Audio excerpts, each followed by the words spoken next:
I think Suhas Khamkar सरांचा ऐकलेला आहे. म्हणजे तुम्ही स्वतःसाठी खेळा, दुसऱ्यासाठी जर तुम्ही दुसऱ्या भारावर जर स्टेजवर चढला तर तुमचा नंबर कधीच नाही बस. अनिल सरांनी बघूनच अरे तुझा स्ट्रक्चर चांगला आहे, तू ह्यात करिअर करू शकतोस. काय काय वाटतं तू 2016ला पहिल्याच वर्षी खेळलास, तू पहिल्याच वर्षी इंडियाला मेडल घेतली. बिकॉज हे माझ्या फॅमिलीचं मला भेटलेलं वरदान आहे, वरदान. कारण लहानपणापासून आम्ही कुस्तीत, आमचं ब्लड लाईन सगळं कुस्तीचं, त्यामुळे एक माझा एक स्ट्रक्चर होता चांगला. लोक ज्यावेळेस बघतात, ज्यावेळेस बोलतात अरे काय तब्येत आहे, कसली पर्सनॅलिटी आहे बरं, त्यावेळेस मला वाटतं की नाही मी काहीतरी निवडलं ते बेस्ट केलं. जिल्हास्तरीय ह्या स्पर्धा मी खेळत गेलो. म्हणजे इथं लोकलला आपल्या 2016 ज्युनियर इंडियाला बसला सेकंड माझा. नंतर ना सलग 17-18 हे 2 साल, आणि नंतर 2019ला सिनियरला माझा ब्रॉन्झ मेडल आहे. मिस्टर युनिव्हर्सला पण 1 सिल्वर 1 गोल्ड. नंतर ज्युनियरला सलग 3 माझे सिल्वरच आहे. आणि 2023ला मी वर्ल्डची कॉम्पिटिशन खेळलो होतो स्पेनला. स्वप्न बघा ती नक्की पूर्ण होतात, मात्र त्यासाठी तुमच्या कष्टाची तयारी असायला हवी. हा संदेश देणारं आपल्या वाळवा तालुक्यातील बोरगाव येथील एक व्यक्तिमत्व म्हणजे किरण शिंदे. सरी सौष्ठव म्हणजेच बॉडी बिल्डिंग या क्षेत्रामध्ये किरण शिंदे यांनी तालुका पातळीपासून जागतिक पातळीपर्यंत झेप घेतली आहे. आपल्या ग्रामीण भागाचा यशाचा झेंडा स्पेन पर्यंत फडकवणाऱ्या किरण शिंदेशी आज आपण बातचीत करणार आहोत. नमस्कार, मी किरण मोहनराव शिंदे, IFBBचा खेळाडू. मी mister world, mister Asia, mister senior, mister India, junior mister India अनेक वेळा महाराष्ट्राचे खेळलो आहे. शरीर सौष्ठव म्हणजे आपलं बॉडी बिल्डिंग या क्षेत्रामध्ये येण्यासाठी तुम्हाला कुणाची नेमकी प्रेरणा मिळाली?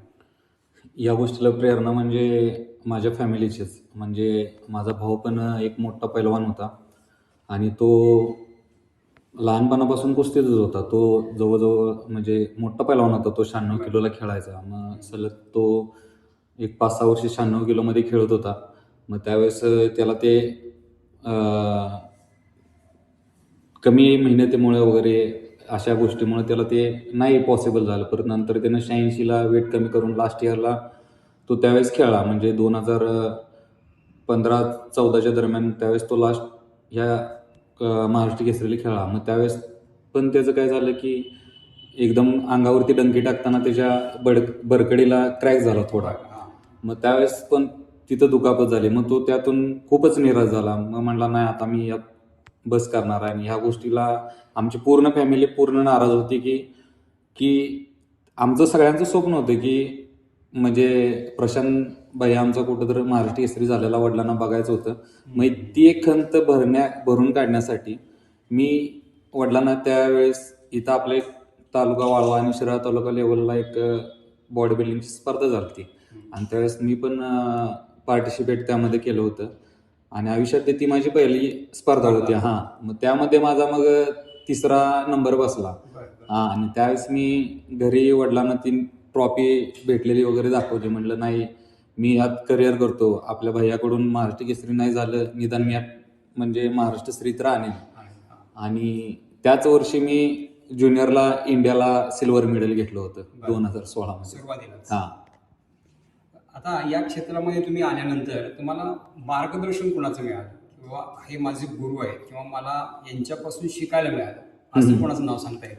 असं पहिले तर माझा भाऊच म्हणता येईल. बिकॉज तो प्रेरणा घेतली मी. कारण मी त्याला खूप वर्ष झालं कुस्तीमध्ये बघत होतो. त्याला म्हणजे त्याचा डायटिशियनचा वगैरे कोर्स झालाय, त्याचा खूप मोठा अभ्यास आहे त्याचा. त्यानंतर मला जिमला ट्रेन करणारे पहिले इस्लामपुरात अनिल चव्हाण सर म्हणून होते. परत नंतर सांगलीला मला वर्कआउट करून गेला कोच परत अशोक राजपूत सर म्हणून होते. यांचा मला चांगली मदत भेटली यांची. आता सध्या तुम्ही या क्षेत्रामध्ये कार्यरत आहात. या क्षेत्रामध्ये कार्यरत असताना तुमचा रोजचा सराव कसा असतो आणि तुमचा दिनक्रम म्हणजे डेली रुटीन कसं असतं? आता रोज ह्या क्षेत्रात माझी आता स्वतःची जिमच असल्यामुळं सकाळी रोज पहाटे उठणे, नंतर ना सकाळची माझा एक 1.5-2 तासाचा वर्कआउट असतो. त्यानंतर सकाळी 9:30-10 वाजेपर्यंत जिम आमची चालू असते. मग नंतर ना मग दुपारचं जेवण जाऊन स्वतः करतो मी, कारण मी एकटाच राहतो, घरी राहत नाही. सगळे आमच्या घरी माळकरी असल्यामुळं माझा मी इकडे डाएट स्वतः करून खातो. मग दुपारचं जेवण करणे, रेस्ट घेणे, परत मग संध्याकाळी जिमवरती येऊन काय असेल ते आपल्या पर्सनल ट्रेनिंगचे बाकी कोण मुलं असतील त्यांना कोचिंग वगैरे करणे ह्या गोष्टी करत असतो. परत संध्याकाळी 9-9:30 पर्यंत जेवणे, 10-10:30 पर्यंत झोपणे लवकर, कारण परत सकाळी लवकर उठा. उठायचं असतंय. आणि या ह्याच्यामध्ये रेस्ट खूप मोठी गोष्ट आहे. रेस्ट असेल तर तुम्हाला मसल रिकव्हरी होतात, अशा गोष्टी असतात. म्हणजे झोप पण तितकीच महत्त्वाची. तितकीच महत्वाची. तुमचं खाणं पिणं आणि झोप तेवढीच महत्वाची म्हणजे व्यायामाबरोबर विश्रांती आवश्यक आवश्यक आहे. आता स्पर्धा ज्या वेळेला असतात आणि ज्या वेळेला रुटीनचं आपलं शेड्यूल असतं, मग स्पर्धेच्या वेळेला तुमचं व्यायामाची पद्धत बदलते का, किंवा स्पर्धेसाठी वेगळा व्यायाम असं काही असतं का? स्पर्धेसाठी वेगळा व्यायाम, वेगळा डाएट हा ठरलेलाच असतो, कारण आपल्याला कॅलरीज जास्त बर्न करायचे असतात आणि इनटेक म्हणजे खायच्या खूप कमी असतात असं. मग त्यामध्ये माझा दिवसातून 3 टाइम वर्कआउट होतो. म्हणजे सकाळचा आपला मसल वर्कआउट, परत दुपारी आणि आउटडोअरला रनिंग वगैरे करायचं, परत संध्याकाळी परत मिक्स आपलं जोर, डिप्स म्हणजे पुलअप्स, सिटअप्स, ह्या अशा टाईपचा वर्कआउट, लेगचा वर्कआउट, जे आपले वीक कुठले मसल आहेत ते परत पंप करणं, काम करायचं. हा सगळा असा 3 टाइमचा शेड्यूल असतो माझा दिवसभरात वर्कआउटचा. आता तुमचा आहार नेमका कसा असतो आणि कसा असावा, म्हणजे एखाद्या क्षेत्रात, या क्षेत्रामध्ये येणाऱ्या व्यक्तीला तुम्ही काय सांगाल की बाबा या क्षेत्रामध्ये आहार इतका आणि हा आहार महत्वाचा आहे, असं कोणता आहार किंवा कितपत असावा? माझा आहार आता सध्या बॉडी बिल्डिंगमुळे रोज नॉनव्हेज, मी नॉनव्हेज खातो त्याच्यामुळे चिकन रोजचं असतं. चिकन, राईस, सलाड हा माझा रोजचा आहार असतो. आणि बाकी जर नॉर्मल लोकांना जर बघायचं गेलं तर एक ठराविक तुमचं लिमिट ठरलं पाहिजे. म्हणजे तुमचं वेट जास्त आहे, तुमची भूक 4 चपाती डेली खाताय, नाही 3 चपाती तर खातच, तर ती 1.5 चपाती, थोडा राईस, थोडाच आहार माणसांचा पाहिजे. त्यामुळे तुमचं वजन पण मेंटेन राहतं. आणि रोजच्या आहारामध्ये तुमचे म्हणजे प्रोटीन युक्त पदार्थ पाहिजेत. नंतर सलाड खाल्लं पाहिजे. ह्या गोष्टी, सलाड तर पाहिजेच, कारण हे सगळं खातो तर ते पचनक्रियेला चांगलं असतं. आपल्याला म्हणजे पोटास त्रास कुठले शक्यतो होत नाहीत, पोट शांत राहते. म्हणजे काय खातोय त्याच्यापेक्षा, किती खातोय त्याच्यापेक्षा काय खातोय हे महत्वाचं असतं. म्हणजे प्रमाण कुठलं जास्त असावं, कुठलं कमी असावं, पण महत्वाचं आहे. आता या क्षेत्रामध्ये बॉडी बिल्डिंग, फक्त या क्षेत्रामध्ये 70% डाएट आणि 30% व्यायाम असा एक सूत्र आहे. पण तुमच्या बाबतीत हे कसं आहे? 70% डाएट, 30% वर्कआउट. हे बरोबर आहे, पण त्यात ते म्हणलं ना मगाशी, तुमची रेस्ट पण तेवढीच पाहिजे. कारण जर एवढं सगळं जर करून जर तुमची झोपच नाही झाली नीट, तर तुम्हाला त्याचा रिझल्ट 0 आहे. म्हणजे ह्या तिन्ही पण गोष्टी जुळून यायला पाहिजेत. असं नाही की मग तिन्हींचा समन्वय पाहिजे. आपली रेस्ट पण तेवढी झाली पाहिजे, आपलं आहार पण तेवढाच झाला पाहिजे आणि आपला वर्कआउट पण तेवढा झाला पाहिजे. म्हणजे आता तुम्ही ते कॅलरीज बर्न किती करायचे टार्गेट, त्यासाठी तुम्हाला आता वजन कमी करायचं असेल तर त्याचा इंटेक किती पाहिजे, 1000 कॅलरीजचा का 1500 कॅलरीजचा. तेच जर तुम्ही गेनिंगला असाल तर 2000-3000 कॅलरीजचा डाएट असतो. म्हणजे त्यावेळेस खाणं खूप असतं असं. म्हणजे आता आहाराच्या दृष्टीने एक प्रश्न आहे की फूड सप्लिमेंट या क्षेत्रामध्ये काही नवीन ह्या गोष्टी आल्या, त्या कितपत योग्य आहेत, त्या घ्याव्यात का न घ्याव्यात? नाही, त्या घ्याव्यात. त्यासाठीच काढल्या. डायटरी सप्लिमेंट म्हणजे तुम्हाला एवढं रोजचं खाणं पॉसिबल नाही किंवा एवढं डायजेस्ट होत नाही, एवढं चिकन जे आपण खातो वगैरे हे ते, तर त्यासाठी ते डायटरी सप्लिमेंट काढलेलं आहे. मग त्यासाठी चांगल्या आपल्या जेन्युइन कंपन्या आहेत. शक्यतो करून इंडियन कंपन्या बेस्ट आहेत, बिकॉज थोडं इम्पोर्टेडमध्ये थोडंफार भेसळ होते. नाहीतर बाकीच्या पण लोकल कंपन्या आहेत, म्हणजे थोडंफार इकडे तिकडे मिक्सिंग वगैरे असतात. तर असं प्रॉपरली, म्हणजे माझं तर म्हणणं आहे सगळ्यांना त्याचा अभ्यास करून, नाहीतर त्यांच्या ट्रेनरला विचारून ह्याचा सल्ला घ्यावा. कारण आजकाल काय चाललंय, मुलं कुठं तर नेटला बघतात, मग त्याचीच कॉपी करायचं, तेच घ्यायचं. मग ह्याचा डिस्ट्रीब्युशन म्हणजे कोणी डिस्ट्रीब्यूट करू शकतं, ऑनलाईन आपण मागवू. त्यापेक्षा आपण समोर जाऊन आपल्या जवळच्या आसपास जिम मध्ये म्हणा, नाहीतर सप्लिमेंट शॉप असेल तर त्याच्या ओळखीनं, त्याच्या सल्ल्यानं विचारून घेतलेलं बरं पडतं.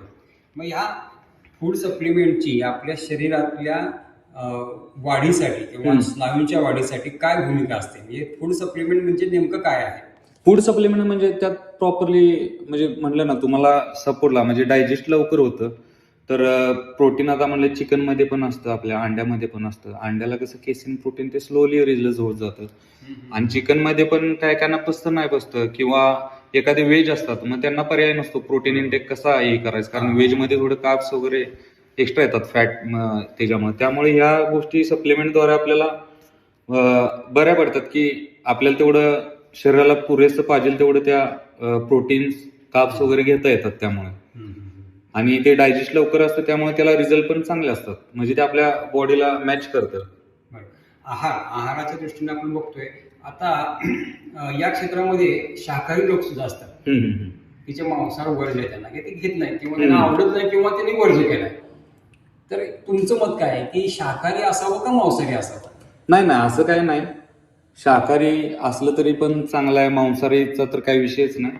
पण शाकाहारी पण माणूस यामध्ये करिअर करू शकतो, असं काय नाही. आता खूप मोठे मग आता बिल्डर झालेले ते पूर्ण शाकाहारी होते, म्हणजे मागच आता एक्सपायर झाले. काय त्यांचं नाव गुरुमीत सिंग म्हणून मोठे बिल्डर आहेत, म्हणजे जवळजवळ त्यांचं वजन 130-150च्या दरम्यान आहे. एवढे मोठे बिल्डर आहेत, म्हणजे त्यांना बघून वाटणार नाही की हे व्हेज बॉडी बिल्डर आहेत. आज असं काय नाही, ते होऊ शकतं. तुम्ही तेवढा त्याच्यावरती स्टडी करून तुमच्या कॅलरीज, तुमचं खाणं, वर्कआउट जरा थोडंफार एक्स्ट्रा करावं म्हणजे लागेल. फक्त मांसाहारी लोकच हे करू शकतात, असं काही नाही, काही नाही. शाकाहारी लोक सुद्धा याच्यामध्ये काय कायांचं काय असतं, म्हणजे आपलं थोडं बॉडीचा मेटाबॉलिझम बघणं पण गरजेचं असतं. म्हणजे आपलं जेनेटिक्स कसं आहे. एखादा असं पहिल्यापासूनच आई वडील बाबा जाड आहेत, तो पण म्हणजे मुलगा पण तसाच जाड आहे, तर तुम्हाला त्यासाठी कष्ट भरपूर घ्यावं लागतील, की बिकॉज तुम्हाला तुमचं जेनेटिक चेंज करायचं, तर त्यासाठी तुम्हाला एक्स्ट्रा काहीतरी करावं लागेल.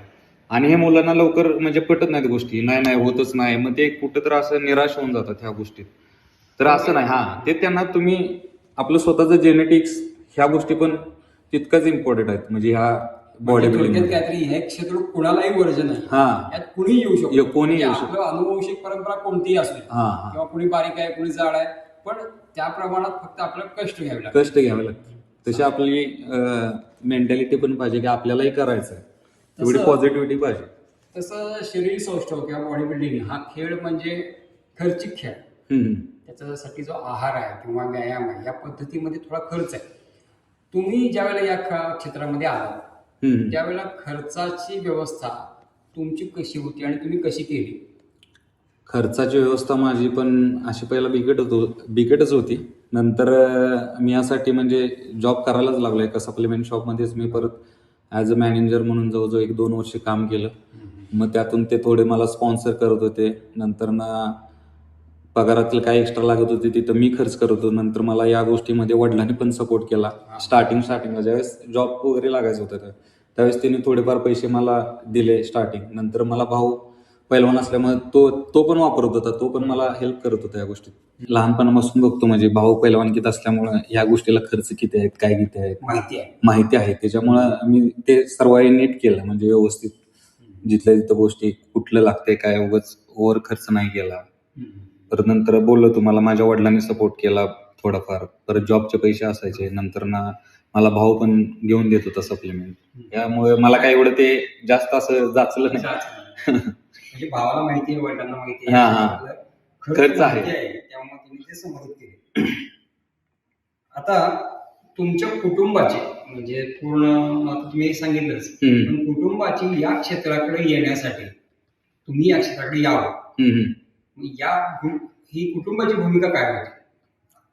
कुटुंबाची भूमिका असण्यापेक्षा ही म्हणजे मीच पटवून दिलेली त्यांना भूमिका होती.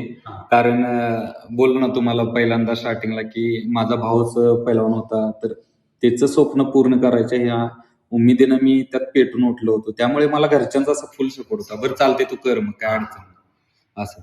म्हणजे पहिल्या स्टार्टिंगला मला पण कुस्तीला मी म्हणत होतो वडिलांना, मी करतो, तर नको, आता आहेत आपल्या घरात 2 पैलवान, तू चांगला शिक. मग त्यात आपलं माझं सिव्हिल डिप्लोमा इंजिनिअरिंग कम्प्लीट आहे सिव्हिलचं. आता काही लोकांना केवळ आरोग्य असावं, यात काय आपलं करिअर करायचं नाही, पण आपलं आरोग्य आपल्या हातात पाहिजे व्यवस्थित. साधारण 40 नंतर लोकांना वाटतं की बाबा आता आपण व्यायामाकडे लक्ष दिलं पाहिजे.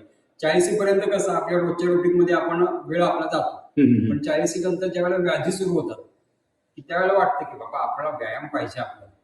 तर 40 नंतर या क्षेत्रामध्ये किंवा व्यायाम या गोष्टीकडे वळणाऱ्या लोकांसाठी तुम्ही काय सांगा? नाही, व्यायाम आपण हा नियमितपणे म्हणजे एज म्हणजे नो मॅटर ते बोलतात ना, तसं आहे ते. म्हणजे तुम्ही कुठल्याही वयात वर्कआउट वगैरे करू शकता, करू व्यायाम. आणि आपला आहार जर तेवढाच पाहिजे असेल तर सकाळचा नाश्ता एक ठरलेला आहे की ओट्स, अंडी, नंतर तुमचे मोड म्हणा, असं दुपारचं जेवणात तुमचं काय असेल ते राईस, नाहीतर एखादी चपाती. त्याला वाटल्यास म्हणजे तूप यूज करा, तेलापेक्षा म्हणजे चांगला आहे, गुड फॅट आहेत त्यात. नंतर रोजच्या खाण्यात तुमच्या सलाड वगैरे ठेवा, तेवढंच भाजी, म्हणजे तेवढाच एक आहार. असं नाही की रोज आपण एक्स्ट्रा जेवतोय, म्हणजे गळ्यापर्यंत आपण येणं चुकीचं आहे. आपलं ते ह्या पोटाच्या लेवलपर्यंतच भूक राखून खाणं. जेवलं पाहिजे. म्हणजे आपल्याला कुठले त्रास पण जास्त करून काय होत नाही. तर रोजच्या खाण्यात तुमचे फळ वगैरे पाहिजेत, ह्या गोष्टी पाहिजेत. त्यांचा व्यायाम कोणता असावा? साधारण 40 नंतर एखादा माणूस 40 आहे. नंतर त्यांनी वॉकिंग ठेवलं तरी चालतंय, नाहीतर जिम पण करू शकतात. 40 नंतर काही सुद्धा प्रॉब्लेम नाही जिम वगैरे करायला. आता इथं आपल्या जिमला सकाळचा खूप सारा क्राऊड आहे, म्हणजे एज लिमिट 40च्या नंतरचा भरपूर जण असतात, सगळे एकदम हॅप्पी असतात, एकदम हसत खेळत असे. आता या क्षेत्रामध्ये येणारी काही तरुण मंडळी हम्म, ते स्टेरॉइडचा वापर करतात हम्म, हम्म, हम्म. की ते लवकर रिझल्ट यावा ह्याच्यामध्ये. मग ते वापरणं कितपत योग्य आहे किंवा ते वापरावं न वापरावं याबद्दल तुमचं मत काय? हा, हे चांगला तुम्ही प्रश्न विचारला मला. आजकाल काय होतंय, म्हणजे एकमेकांचं बघायचं आणि करायचं, म्हणजे हा घेतोय तर ते आपण पण घ्यायचं. हा, तुम्ही करताय सगळ्या गोष्टीने जगात साईड इफेक्ट आहेत तर आहेत. म्हणजे तुम्ही कुठली गोष्ट जर ओव्हर करत असाल तर नक्की ते तुम्हाला दुष्परिणाम होणार. आणि ज्या तुम्ही या स्टेरॉइडमध्ये वगैरे गोष्टी करता, तर एखाद्या नॉलेज असणाऱ्या माणसाकडून, ना तुमच्या जिम ट्रेनरला विचारा, नाही तर एखाद्या ह्यातला कोण डॉक्टरी की गेलेला आहे, अशा माणसांच्या सल्ल्यानं जर घेतलं तर हे काय योग्य आहे. काय असं त्याचा जास्त बॅड इफेक्ट आहे अशापैकी पण नाही काय. आपल्या परत नंतर ना ज्या सायकल होतात त्याच्यानंतर आपल्याला ते परत गोष्टी रिपेअर म्हणजे नॉर्मल करता येतात. हार्मोन्स लेवल एकदम नॉर्मल करता येतात, आपले टेस्टोस्टेरॉन लेवल नॉर्मल करता येतात. असे असतं परत, म्हणजे त्या एक सायकल्स असतात, म्हणजे नंतर त्या कशा नॉर्मल करायच्या येते. मग तुम्ही असं माहिती असलेल्या लोकांना विचारा. मग त्यामुळं काय होते, यामुळे या क्षेत्राचं नाव पण सध्या खराब होत आहे. हा, यामध्ये काय करायला लागलेत सध्या ट्रेनर लोक म्हणा, नाहीतर नवी मुलं दुसऱ्याचं बघून घ्यायचं. मग त्यांना ते बाबा सूट होतं नाही होतं. ट्रेनर लोकांनी पण काही तर थोड्या पैशांसाठी उगाच डुप्लिकेट माल पोरासनी विकायचा, ते घेणार काय तर विका, काय तर नुसतंच फुगणार. तर ह्या गोष्टी म्हणजे कुठेतरी बंद व्हायला पाहिजेत. म्हणजे ह्याच्यामुळे ते चुकीचा माणसांच्याकडे मेसेज जायला लागलाय की हे चुकीचं आहे, स्टेरॉइड चुकीचं आहे. मी म्हणत नाही खूप म्हणजे ते परफेक्टच आहे, पण तुम्ही नॉलेजनं करा गोष्टी, असं मला बोलायचं आहे. जे स्टेरॉइड वापरणं अयोग्य नाहीये, पण हा. जे तज्ञ लोकांच्या सल्ल्यानुसार वापरणं हे योग्य आहे. योग्य आहे. आता तुम्ही वेगवेगळ्या स्पर्धांमध्ये जाता, त्या स्पर्धांमध्ये ज्यावेळेला आपण पोझिंग करतो, वेगवेगळ्या पोझिंग करतो, त्यावेळेला तुमच्या मनात नेमके भावना काय असतात? माझ्या मनात भावना एकच असतात की नाही, मला गोल्ड घ्यायचा आणि मला जिंकायचं बस. म्हणजे मला तिथं कुणाला कमी लेखायचं नसतं ना, काय नसतं. मला फक्त मला स्वतःला प्रूव्ह करायचं असतं आणि माझा फोकस तेवढाच असतो. ते आपण म्हणजे मी एक आय थिंक सुहास खामकर सरांचं ऐकलेलं आहे, म्हणजे तुम्ही स्वतःसाठी खेळा, दुसऱ्यासाठी जर तुम्ही दुसऱ्या हरवा जर स्टेजवर चढला तर तुमचा नंबर कधीच नाही बस. म्हणजे ते एक मी पहिल्यापासून पाळलेल्या गोष्टी आहेत. कारण मला स्वतःला घडवायचं आहे आणि स्वतःला जिंकायचं तर स्वतःवरती फोकस करणं. आपण हा उगाच आपल्या मोठी करायचं, मग त्या ह्याच्यातच असतो. आता मला एक माहिती अशी पाहिजे की तुमचे यशाचे टप्पे कसे आहेत, म्हणजे अगदी जागतिक पातळीवर पर्यंत तुम्ही पोहोचलाय स्पेनपर्यंत. म्हणजे सुरुवातीपासून शेवटपर्यंत यशाचे टप्पे काय काय आहेत? यशाचे टप्पे म्हणजे आता सुरुवात मी 2016ला केली होती. पहिला बोललो आपल्या 2 तालुका लेवलची कॉम्पिटिशन होती. नंतर मग त्यानंतर ना आपल्या पश्चिम महाराष्ट्र लेवलच्या किंवा जिल्हास्तरीय ह्या स्पर्धा मी खेळत गेलो. म्हणजे इथं लोकल आपल्या त्यावेळेस खूप कॉम्पिटिशन व्हायच्या पहिल्या. मग नंतर ना त्याच वेळी 2016ला म्हणजे हा बेनिफिट मला भेटतो कसा, म्हणजे तू मग काय काय वाटतं, तू 2016ला पहिल्याच वर्षी खेळलास, तू पहिल्याच वर्षी इंडियाला मेडल घेतो. बिकॉज हे माझ्या फॅमिलीचं मला भेटलेलं वरदान आहे. कारण लहानपणापासून आम्ही कुस्तीत, आमचं ब्लड लाईन सगळं कुस्तीचं, त्यामुळे एक माझा एक स्ट्रक्चर होता चांगला. मी ज्यावेळेस पहिली कॉम्पिटिशन खेळेल त्यावेळेस मला त्या अनिल सरांनी बघूनच, अरे तुझा स्ट्रक्चर चांगला आहे, तू यात करिअर करू शकतोस. मग मी त्यावेळेस इस्लामपूरला वर्कआउटला येत होतो. गावातून, आमच्या बोरगाववरून मी इस्लामपूरला त्यावेळेस वर्कआउटला इथे येत होतो असं. आणि पहिला ज्युनियरला महाराष्ट्राला नंबर झाला, नंतर 2016 ज्युनियर इंडियाला बसला सेकंड माझा, नंतर ना सलग 17-18 हे 2 साल, आणि नंतर 2019ला सिनियरला माझा ब्रॉन्झ मेडल आहे. त्यानंतर परत लॉकडाऊन चालू, 2-3 वर्ष काय कॉम्पिटिशन झाल्या नाहीत. मग नंतर 22-23, 21-22-23ला, 24ला मी काय कॉम्पिटिशन खेळलोच ना. आणि 25ला आता माझी एशियाची होती, त्यावेळेस माझा 4था नंबर बसला. आणि 2023ला मी वर्ल्डची कॉम्पिटिशन खेळलो होतो स्पेनला असं. आणि माझे सिनियरमध्ये पण 2 गोल्ड आहेत, आणि मिस्टर युनिव्हर्सला पण 1 सिल्वर 1 गोल्ड, नंतर ज्युनियरला सलग 3 माझे सिल्वरच आहेत, असे मेडल आहेत. आता सध्या तुम्ही या क्षेत्रामध्ये मार्गदर्शन पण करता. हो. तुमच्या आयुष्यात असा एखादा क्षण आहे का की की मी केलेल्या कामाचं किंवा मी या क्षेत्रात उतरण्याचं यश आहे, असं तुम्हाला कधी जाणवलं की बाबा मी हे क्षेत्र निवडलं, अगदी योग्य निवडलंय, असं वाटणारा एखादा क्षण असेल? असं ज्यावेळेस वाटतं, ज्यावेळेस आमच्या फॅमिली सोबत फिरतो किंवा मी बाहेर स्वतः फिरतो, त्यावेळेस 4 लोक ज्यावेळेस बघतात, ज्यावेळेस बोलतात, "आहे काय तब्येत आहे, कसली पर्सनॅलिटी आहे बरं", त्यावेळेस मला वाटतं की नाही, मी काहीतरी क्षेत्र निवडलं ते बेस्ट केलं. तुम्ही मार्गदर्शन केलेल्या विद्यार्थ्यांनी काही यश मिळवलंय का? असं हा, आहेत ना. इथे मार्गदर्शन केलेले विद्यार्थ्यांनी ओंकार साळुंखे, नंतर श्रीधर पाटील म्हणून आमचे परत मित्र, दत्ता नायकवाडी जुनीखेडचा, नंतर ना आपला रहमतपूरचा एक मित्र होता, धीरज म्हणून, असं आम्ही 3-4 होतो. म्हणजे यांना केलंय, त्या लेवलपर्यंत नेलेलं आहे, कॉम्पिटिशन खेळायला इंडियापर्यंत खेळवलेलं आहे. तुमच्या मार्गदर्शनाखाली हा. पुढे आले. आता या क्षेत्रामध्ये नव्याने येणारे काही तरुण आहेत, तर त्यांना तुम्ही काय सांगाल? म्हणजे हे क्षेत्र जर निवडायचं असेल तर ह्यात माघार नाही, आणि खूप मोठा पेशन्स लागतो ह्या गेम मध्ये. म्हणजे बॉडी बिल्डिंग संयम पाहिजे, भयानक लेवलचा संयम लागतो. कारण तुम्ही ज्यावेळेस, म्हणजे मी स्वतः यातून गेलोय की ज्यावेळेस लोकल कॉम्पिटिशन खेळायचं त्यावेळेस थोडं मला नंबर कधी भेटले नाही, सगळ्याच कॉम्पिटिशन मध्ये मला प्राइज भेटल्या असं नाहीत. मी त्या चिकाटीनं, जिद्दीनं, म्हणजे परत पेटून की नाही, ह्यावेळेस आपल्याला नेक्स्ट टाइम यांना दाखवायचं की आपण काय आहे ते. म्हणजे फर्स्ट नंबर त्या गटात परत घ्यायचाच. पुढल्या, आता ह्या कॉम्पिटिशनला देणार, पुढल्या कॉम्पिटिशनला मी गोल्डच घेणार. म्हणजे ही तुमच्या ते ठेवा. ते उगाच ते तुम्ही पंचांना नावं ठेवता की नाही हिने पार्सलिटी केली, ही केली, हा मूर्खपणा आहे, स्वतःचा मूर्खपणा आहे की आपण स्वतःला त्यात कमी करत असतो, म्हणजे आपली ताकद कमी करत असतो. तुम्ही ह्या गोष्टीकडे लक्ष न देता तुझ्यात काय कमी आहे ते बघ, आणि नेक्स्ट टाइम तू शो अप कर, त्यांना दाखव. असं नाही तुम्हाला जज आहे तर कोण तुमच्या पार्सलिटी तुम्हाला खाली खेचायला कोण बसलं नाही. बेस्ट असाल तर आपोआपच तुम्ही जगासमोर दिसून असेल तर तुम्ही शक्य आहे. आणि ह्या जर क्षेत्र करायचं असेल तर सर्वांना माझं एक महत्वाचं सांगणं आहे की प्रॉपर सल्ल्यानं जावा. म्हणजे तुम्ही जर या क्षेत्रात स्टेरॉइड म्हणा, नाही सप्लिमेंट्स वगैरे घेता, तर एखादा चांगला तज्ज्ञ लोक, नाहीतर एखादा ह्या गोष्टीत पारंगत असलेला व्यक्ती की ज्यांनी खूप वर्ष यात काढले, काम केले, अशा लोकांचे सल्ले घेऊन करा. आजकाल काय चाललंय, ते ChatGPT, गुगलवरती सर्च कर, युट्यूबवरती बघ, नाही कोणतर ते रील्स मध्ये रोज एक वेगळा सांगत असतो. ती त्यांच्या लेवलला तुम्हाला सांगत असतात. तुझी लेवल काय, तुला समोरचा माणूस बघतोय त्यांच्याकडून शिकून घे. ते ऑनलाईन काय तर नेटवरती बघायचं आणि त्याच्यावरती जे चाललंय ते बंद करा. म्हणजे माझा एक चांगला सल्ला आहे.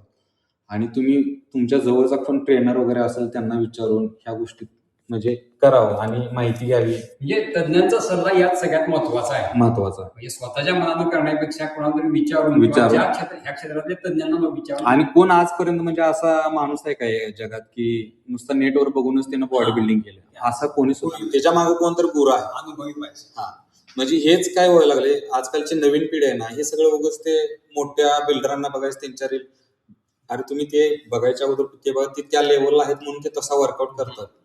तुझ्या बेसिक गोष्टी वेगळ्या आहेत, नंतर नंतर त्या गोष्टी बदलत जातात. आपल्या शरीराची हा. जीवन कशी आहे ते पण बघितलं पाहिजे. असं म्हणजे आता ह्या क्षेत्रामध्ये तर इतका पेशन्स ठेवावा लागेल की आज व्यायाम केला आणि उद्या माझे रस्ता बळकट झाले असं असं नाही नाही अशा मग तो संयम ठेवण्यासाठी काय करावं लागेल, काय सांगाल तुम्ही? तो संयम ठेवायला म्हणजे आपल्याला आपलं पुढचं म्हणजे म्हणलं ना, आता बॉडी बिल्डरसाठी एक ठीक आहे, आपल्याला पुढलं आपलं टार्गेट डोक्यात पाहिजे की त्यासाठी तू शांत बसणं, तुला हे करायचं आहे, तू एक अचीव्ह हे करायलाच पाहिजे. आणि नॉर्मल लोकांना तुम्हाला एक तुमची स्वतःची पर्सनॅलिटी तुमच्या डोळ्यासमोर घ्या. तुम्हाला असं व्हायचंय तर तुम्हाला काही गोष्टी टाळायलाच पाहिजेत. तुम्ही जास्त म्हणजे आहार तुमचा तेवढा संतुलित पाहिजे, नंतर तुमची झोप पाहिजे, तुम्ही म्हणजे रोज जिमला जाणं महत्वाचं आहे. ह्या गोष्टी तुम्ही करायला हव्यात. आता ग्रामीण भागातील काही युवक असतात हम्म, की त्यांच्यापर्यंत जिम ही संकल्पना पोहोचलेली नाही, हम्म. पण त्यांना या क्षेत्रामध्ये यायचंय, तर त्यांनी काय करावं? त्यांनी ज्या म्हणजे मी तर बऱ्यापैकी माहिती घेतो अशाने की झाल्या आता आजकाल सगळे जिम होत चालत नाही, तर एकतर तुम्हाला यात करिअर करायचं असेल तर आसपासच्या, कारण तुम्हाला मसल डेव्हलप करायचं तर मसल टू मसल वर्कआउट करायलाच पाहिजे. तुमच्या आसपासच्या कुठल्या भागात जर असेल जवळपास जिम, तर त्या जिमला जाऊन तुम्ही वर्कआउट करणं महत्वाचं आहे. जर तुम्हाला एक मेंटेन बॉडी ठेवायची असेल तर रोज तुमचे जोर म्हणा, डिप्स म्हणा, पुलअप्स, ह्या गोष्टी, रनिंग म्हणा, बैठका म्हणा, म्हणजे तुमचा साचा एक चांगला तयार होण्यासाठी, उठावदार दिसण्यासाठी, तर ह्या गोष्टी तुम्ही करायला हव्यात रोजच्या. हे आपल्या आरोग्यासाठी झालं, पण मी काय म्हणतोय, शरीर सौष्ठव बॉडी बिल्डिंग या क्षेत्रात यासाठी जिम ही महत्वाचीच आहे. महत्वाचीच आहे, त्याशिवाय म्हणजे म्हणजे एक्सक्यूज ऑप्शनच नाही. तुम्हाला जिम महत्वाचीच आहे आणि तज्ञ लोकांचा सल्ला, मार्गदर्शन हे देखील यासाठी या क्षेत्रामध्ये महत्वाचं आहे. आता या क्षेत्रामध्ये तुमचा पुढचा प्लॅन काय आहे? माझा पुढचा प्लॅन ह्या क्षेत्रामध्ये मला एकतर वर्ल्डला प्लेस घ्यायचे आहे, म्हणजे जागतिक गोल्ड तर मला घ्यायचंच आहे. आणि जागतिक आता स्पेनला म्हणलं ना, माझा 5वा क्रमांक, हे 4था, हे ज्यावेळेस, कारण मला तिथं आपलं राष्ट्रगीत घेतलेलं मला ऐकायचं आहे, ते पण असं मिडल आपलं गोल्ड घेऊन गळ्यात घालून, ते माझं एक स्वप्न आहे. म्हणजे मी एकदा ते अनुभवायचं आहे मला पण. मी पण आज काल बघितलेत खूप खेळाडू आपल्या ऑलिम्पिकला वगैरे की ते ज्यावेळेस आपलं राष्ट्रगीत वाजत असतं आणि जे त्यांचं बघून जे असं मन भरून येतं ना, तर ते एक मला कतर स्टेज गाठायचं आहे. नक्कीच तुम्ही या क्षेत्रापर्यंत तुमच्या या कष्टानं नक्कीच पोहोचाला, तशा आमच्या शुभेच्छा आहेतच. या क्षेत्रामध्ये काम करताना किंवा आता मी अलीकडे बऱ्याच लोकांचं ऐकलंय, अगदी व्यायाम करताना लोकांचे मृत्यू होतात, शरीर कटून देखील यामध्ये गेलेले आहे. हे कशामुळे होत आहे, तुम्हाला टाळायचं कसं? हा एक बेस्ट आहे, कारण लोक म्हणतात तसंही जिमला जाऊन कधी पण माणसाचा मृत्यू होतो नाही, पण हे तसं जर स्टडी करायचं जर म्हणलं तर एकतर त्या लोकांना बीपीचा त्रास असतो किंवा लो शुगरचा त्रास. मग नंतर ही लोक अशा वेळी काय करतात, एकतर सकाळी वर्कआउटच्या काय म्हणजे काप वगैरे काय तर खाऊन यायला पाहिजे, लोड करायला पाहिजे. तुम्ही फ्रूट म्हणा, केळी म्हणा, केळी फ्रुट्स असं काय करत नाही, तर नंतर तुमचं थोडासा राईस वगैरे म्हणा, ह्या गोष्टी खाऊन यायला पाहिजे. पोटात काहीतरी नाही तर मिक्स ड्रायफ्रुट्स म्हणा, काहीतरी खाऊन यायला पाहिजे. तुम्ही पोट मोकळा असताना ज्यावेळेस वर्कआउट करता त्यावेळेस तर ह्या गोष्टी होण्याचे खूप चान्सेस असतात. आणि त्यात काय करतात, आल्याला वॉर्मअप न करणं, हाय इंटेन्सिटी वर्कआउट, म्हणजे एकदम अचानक वजन उचलायची. नंतर एक तर आपली बॉडी रात्री झोप काय तर त्यांची नीट झालेली नसते, त्यात पण येऊन म्हणजे रेस्ट, तुमच्या थकलेल्या बॉडीमध्ये पण तुम्ही वर्कआउट करता, मग हे बॉडीला कुठं तर तुम्हाला शॉक देतो. त्याच्यामुळे जर असं जर तुम्हाला जर म्हणजे बीपी लो शुगर असेल तर ह्यांनी 3 महिन्याला ते 6 महिन्याला 3 महिने तर कंपल्सरी ECG वगैरे तुम्ही चेकअप करून घ्यायला पाहिजे, किंवा तुमच्या ब्लड टेस्ट वगैरे नॉर्मली करून घ्या, आपलं काय वाढलंय काय नाही. तर हे म्हणजे रोजच्या लोकांनी पण केलं पाहिजे. आपले ब्लड रिपोर्ट 3 नाही 6 महिन्याला रिपीट केले पाहिजे. म्हणजे व्यायामापूर्वी थोडं खाणं हे सगळ्यांसाठी आवश्यक आहे का की ब्लड म्हणजे रक्तदाब जास्त आहे? नाही नाही, हे सगळ्यांसाठीच आवश्यक आहे. असं नाही की ते त्यांना त्रास होतो, सगळ्यांसाठीच आवश्यक आहे. आणि ते काय काय आता काय होते, एक्स्ट्रा लेवल कॅफिन म्हणजे प्री वर्कआउट वगैरे काहीतरी घेतात सप्लिमेंट. मग ते त्याचं पण एक काहीतरी प्रमाण असावं. ते तुम्हाला ते एक स्कूप मध्ये भारी वाटते तर लोक काय करतात, मग 2-2 घ्यायचे. मग ते तुमच्या गोळीला आता डॉक्टर देतात तुम्हाला, डोकं दुखते म्हणल्यावर अर्धी गोळी, तुम्ही तिथे धाडस करता का 2 गोळ्या नाहीतर 1 गोळी लगेच तासाभर थांबा? मग इथं पण हे असंच आहे. तुम्ही डॉक्टर लोकच ऐकता, मग इथं काय ऐकत नाही तुम्ही? त्यांना काय वाटतं, नाही लगेच आता खाल्लं तर लगेच गोळी, असं नसतं. आता आपण जे मुद्दे आपण या मुलाखतीमध्ये बोललो, याच्या व्यतिरिक्त या क्षेत्राबद्दल तुम्हाला काय सांगायचं आहे? ना आता बऱ्यापैकी माहिती तर ह्यात सांगितलेलीच आहे.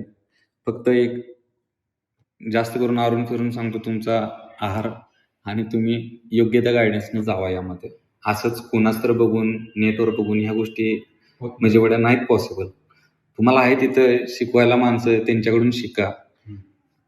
ऑनलाईन आणि तुम्ही समोरासमोर ट्रेन करून ह्यात जमीन आसमानचा फरक असतो. त्याच्यामुळं कुठल्यातरी चांगल्या सल्ल्याने यामध्ये तुम्ही वर्क करा.